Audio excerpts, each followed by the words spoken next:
കൊളംബോയിൽ നടക്കുന്ന ഇന്ത്യ ശ്രീലങ്ക രണ്ടാം ടെസ്റ്റ് മത്സരത്തിൽ ഇന്ത്യ ആധിപത്യം ഉറപ്പിക്കുന്നു. ദേവദത്ത് പടിക്കലിന്റെ സെഞ്ചുറി കരുത്തിൽ ആദ്യ ദിനം കളി നിർത്തിയപ്പോൾ 5 വിക്കറ്റ് നഷ്ടത്തിൽ ഇന്ത്യ 300 റൺസ് നേടിയിട്ടുണ്ട്.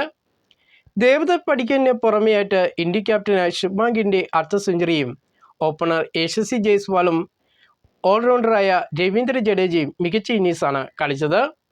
ദേവദത്ത് പടിക്കൽ 117 റൺസും ഗില്ല് 50 റൺസും ജയ്സ്വാൾ 45 റൺസും ജഡേജ 43 റൺസുമാണ് ഇന്ത്യക്ക് വേണ്ടി നേടിയത്. ഇന്ത്യൻ വിക്കറ്റ് കീപ്പർ ബാറ്ററായ ഋഷഭ് പന്തിന് പരിക്ക്. കൊളംബോയിൽ ശ്രീലങ്കയ്ക്കെതിരെ നടന്ന രണ്ടാം ടെസ്റ്റിൽ ബാറ്റിങ്ങിനിടയിൽ പരിക്ക് പറ്റിയതിനെ തുടർന്ന് താരം റിട്ടയർ ഹട്ട് ചെയ്യുകയായിരുന്നു. അഞ്ചാമനായി bat ചെയ്യാനിറങ്ങിയ Rishabh Pant full shot കളിക്കുന്നതിനിടയിൽ കൈക്ക് പരിക്ക് പറ്റിയാണ് ക്രീസ് വിടേണ്ടതായിട്ട് വന്നത്. മത്സരത്തിൽ 15 പന്തുകളിൽ നേരിട്ട പന്ത് 3 റൺസാണ് നേടിയത്.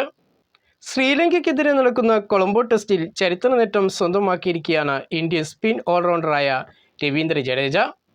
ലോക ടെസ്റ്റ് ചാമ്പ്യൻഷിപ്പിന്റെ പരിധിയിൽ വരുന്ന മത്സരമായതുകൊണ്ട് WTCയിൽ രവീന്ദ്ര ജഡേജയുടെ 50ാമത് മത്സരമാണ്.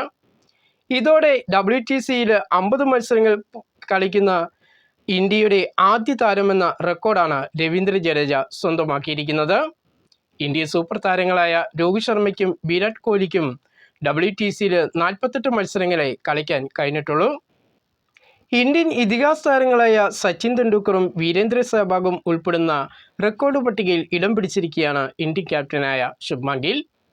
ലങ്കയ്ക്കെതിരെ നടക്കുന്ന രണ്ടാം ടെസ്റ്റിൽ ടെസ്റ്റ് ക്രിക്കറ്റിൽ 3000 റൺസ് തികയ്ക്കുന്ന ഏറ്റവും പ്രായം കുറഞ്ഞ താരമെന്ന റെക്കോർഡ് പട്ടികയിലാണ് ഗിൽ ഇടം പിടിച്ചിരിക്കുന്നത്. 23ാം വയസ്സിലായിരുന്നു സച്ചിൻ തെണ്ടുൽക്കർ ടെസ്റ്റ് ക്രിക്കറ്റിൽ 3000 റൺസ് തികച്ചത്. 26ാം വയസ്സിൽ 3000 റൺസ് ടെസ്റ്റ് ക്രിക്കറ്റിൽ തികച്ചുകൊണ്ട് 4ാമത്തെ ഏറ്റവും പ്രായം കുറഞ്ഞ ഇന്ത്യൻ താരമായി മാറിയിരിക്കുകയാണ് ശുഭ്മാൻ ഗിൽ.